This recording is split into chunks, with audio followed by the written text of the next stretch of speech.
Greetings. It is Monday, April the 20th, in the historically significant year of 2026. I am Thomas Caldwell of the Aurelian Column, and this is the Monday Morning Report. Well, the war with Iran is trudging along, which is most certainly part of the strategy. Isn't it interesting how the U.S. Navy now asks a ship it's about to fire upon to leave the part of the ship it's going to shoot at? I don't know if you saw the video, but an American warship disabled a freighter with an Iranian flag on it and told the captain ahead of time, evacuate your engine room, we're going to put holes in it. He didn't say it that way, he said it very militarily, but isn't it nice that we take the time out to warn people these days before we put them in harm's way? Wasn't like that in World War II, that's for sure. But this is a war that's designed to neutralize a threat while freeing the Iranian people. This is something that's lost on the mainstream media. It's not a matter about dealing with the Islamic Republic of Iran.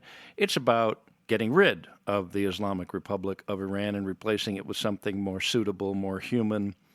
There's a lot of countries that need to be changed regime-wise. Cuba's next. Count on that one. North Korea, well, would have been easier back in the 1990s. But Bill Clinton, well, that's another story. Anyways, the U.S. is decidingly dragging this out. They sent negotiators headed up by Vice President J.D. Vance to Islamabad, Pakistan, but the Iranians didn't show up. Now, why is that? Simple. If you haven't figured it out, no one's in charge in Iran. You have several factions of the Islamic revolutionaries who are fighting with each other, which is part of the plan. Sow chaos amongst your enemies, let them kill off each other, and then you win. The Iranian people are uprising, maybe not as much as they should. One big disappointment is the Iranian army, which is different from the Revolutionary Guards.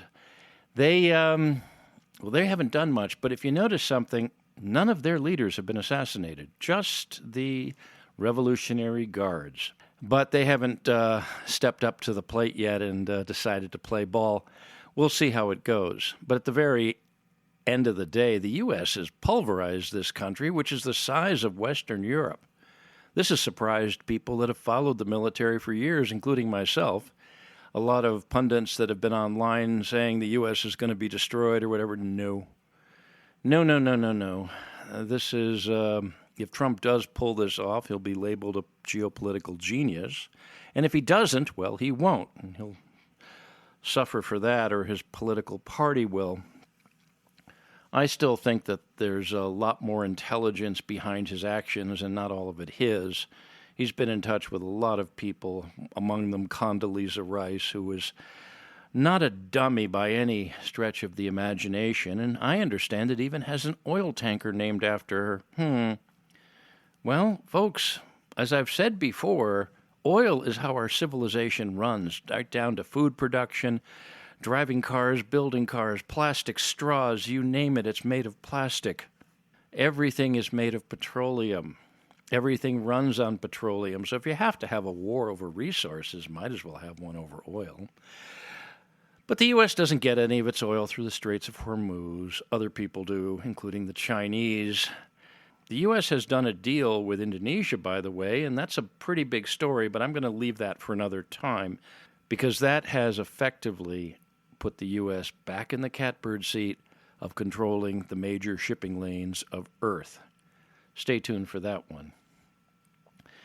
Well, Iran being what it is, the U.S. oil prices being what they are, honestly, folks, this is probably going to be over relatively soon.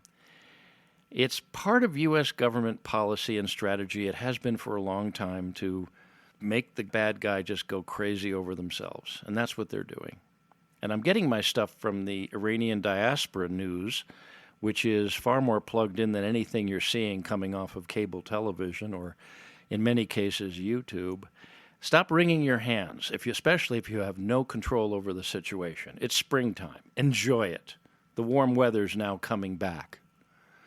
My prediction if I can make one, is that there's going to be an end to Islamic terrorism pretty much if this goes the way it's supposed to.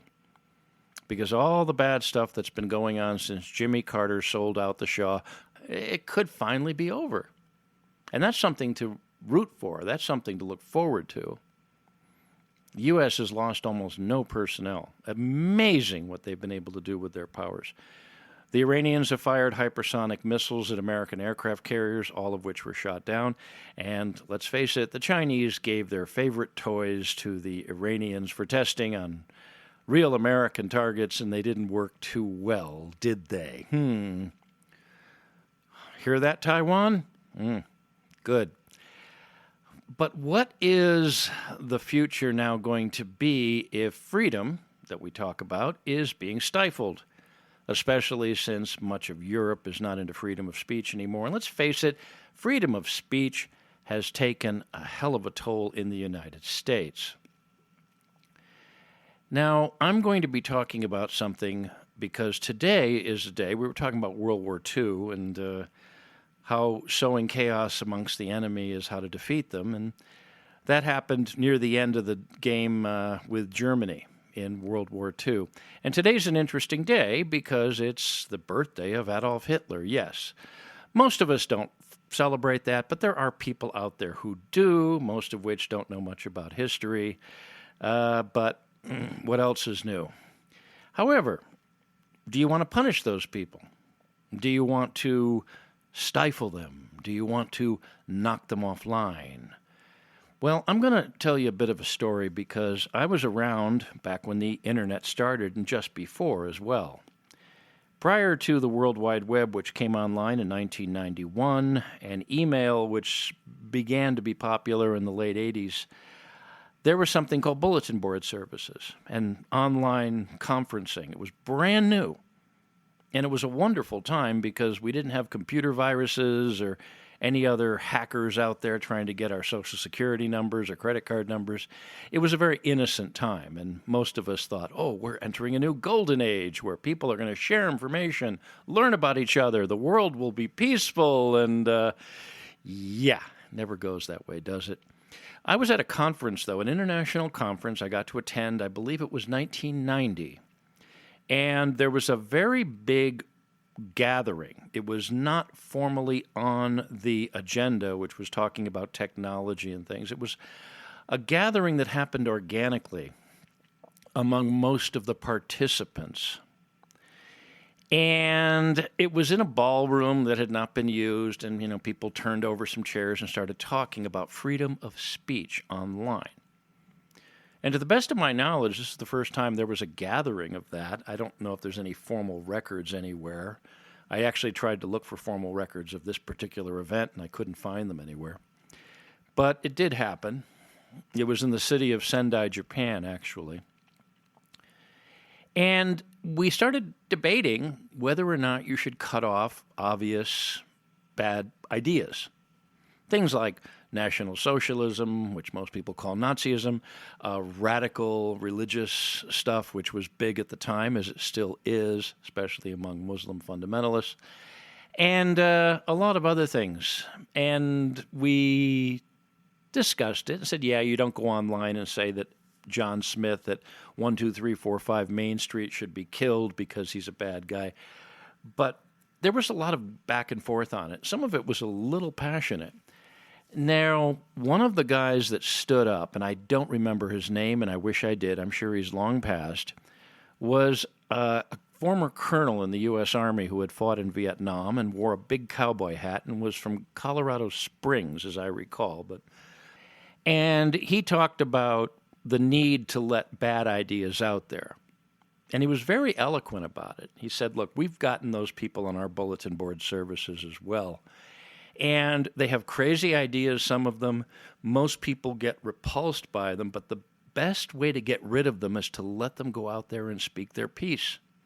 So they could be subject to debate, so they could be subject to criticism, so they could be subject to facts that go fly in the face of their belief system, whether it's communism or religious fundamentalism of any religion, it doesn't matter. if you put ideas out there, if they're bad ideas, they will inevitably die. You have people out there with horrible ideas. Now, some of them inciting riots or inciting violence against someone, that I think just about everybody agrees is off the table. But if somebody has a crazy economic idea, or they think transgenderism is sane, and as you know, this reporter certainly doesn't believe that. If people think that National Socialism is a great idea or should be tried again since it's only been tried once. Now, yeah, I've heard people say that. And if you think about it, well, communism has been tried many times. It always fails. Maybe they should give the good old Nazis another shot at it. Just like there's people celebrating Hitler's birthday today. And I don't know any such people, but there's probably people that celebrate Mao Zedong's birthday or Joseph Stalin's birthday or Pol Pot's birthday. Probably. I don't know any of them. But isn't it better to know who they are? If somebody wants to go against something that's a bad idea, we should know about it. This is the danger we're in right now, and we're supposedly fighting for the freedom of many people in the Middle East, and hopefully it'll happen. But are we going to do that just so we can put people in prison for a Facebook post that offends people? Like they do in the United Kingdom, which was once Great Britain and is no longer great by any stretch of the imagination. The Europeans, who so many Americans died to liberate in the Second World War, are no longer liberated. Now, we've got to put our priorities in order, people. Yes, there's a war going on, arguably over oil, but it's also over control of a very important part of the world and the liberation of a nation of about 93 million people. It's like when the American Civil War started, people kept talking about the need to preserve the Union. It was about slavery, let's face it. If slavery didn't exist, do you think there would have been an American Civil War? Come on. Someone was going to argue over the price of eggs in Alabama versus Pennsylvania? Wasn't going to happen. No, when people are pushed into a corner, they usually not only have to fight back, but sometimes people have to fight for them. The one thing we do need to fight for is freedom of speech, online, anywhere. People have to be able to come up with good ideas or bad ideas. And the other thing that's important, and I'm going to leave you with this, people who come up with bad ideas, especially if they're young, have to be forgiven for them later, because that's part of the growth process. If somebody goes out and says something that is arguably stupid or wrong, okay, they're 18, 19, 20, 21, you're going to punish them for the rest of their life? Let's face it, most of us have stupid ideas when we're young, if not all of us. Some get caught, some don't. You got to be forgiving of people that change their mind. One such man was arguably, and still is arguably, the most intelligent man who walks American soil, although I'm not sure how much he's walking these days. He's about 94, and that's Thomas Sowell, the economist. He wrote a book called Basic Economics. He also wrote many books, and is a black man. Was born in the South and grew up in Harlem. Arguably the most intelligent man we have out there. And he also, back in the 1950s, was into Marxism. He was into good old communism like so many other economists and young liberals. And he then went to go work for the U.S. government for a while and realized that that was a bad idea. Recently, an interviewer asked him, and he said, how did you go from being a Marxist who dyed-in-the-wool socialist who believes in government planning and all the other stuff, to a free market, free enterprise libertarian? And he had one word as a reply. You know what it was? Facts. Arguably one of the best comebacks in interview history. He's a smart guy. We have a lot of smart people in this country. We just got to listen to them. But can you imagine where we'd be today if men like him were not allowed to outgrow some of their bad ideas or be forgiven for them? Just like people today who believe the earth is flat. That's a stupid idea by any definition, especially those of us who've been around the world or people who've been in space. But the reality is that people sometimes fall into traps that are ridiculous. And if you don't allow them the space to crawl back to reality, they're going to stay where they are, and they're not going to grow, and who knows, they could even go into a very bad place. So let's focus on the next level of liberation that has to be brought to a military-like level of intensity, and that is freedom of speech, folks. Otherwise, we're going to keep seeing more and more and more of the same old get 'em, which has driven our country into such a sorry state. That's it for today. If you appreciate my work, please like, subscribe, and share. Share with your friends and share with your enemies. And just remember they are enemies, but be careful who you make enemies and who makes you an enemy. I can be reached at feedback@aureliancolumn.com. That's feedback@aureliancolumn.com. I'm up on X. My handle there is MICCAMPEN. That's MICCAMPEN. This podcast originates at Substack. My handle there is aureliancolumn.substack.com. Until we meet again, be good, be safe, be vigilant, and remember Clown World, the deep state, and all intolerant, stupid people who have power over us must be destroyed. Good day.